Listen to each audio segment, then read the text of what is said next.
Hey guys, today I have with me the Redmi Note 11. The smartphone offers a 6.43-inch AMOLED display having a pixel density of 409 ppi.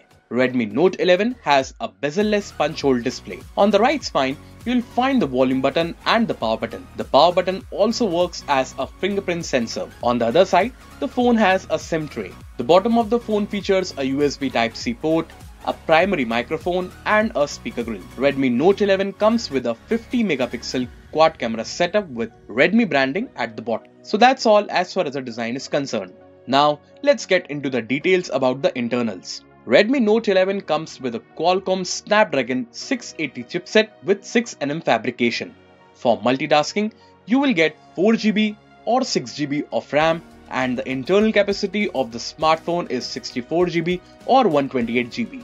Redmi Note 11 offers a 5000 mAh battery powered by a 33-watt fast charging facility. Coming to the camera specs, the phone features a 50 megapixel quad camera setup and includes a 50 megapixel primary camera supported by an 8 megapixel ultra wide angle camera, a 2 megapixel macro camera and a 2 megapixel depth camera. Also, the phone offers a 13 megapixel front camera. The software version of the Redmi Note 11 is Android 11 with MIUI. So guys, that's it for Redmi Note 11. Thank you so much for watching this video.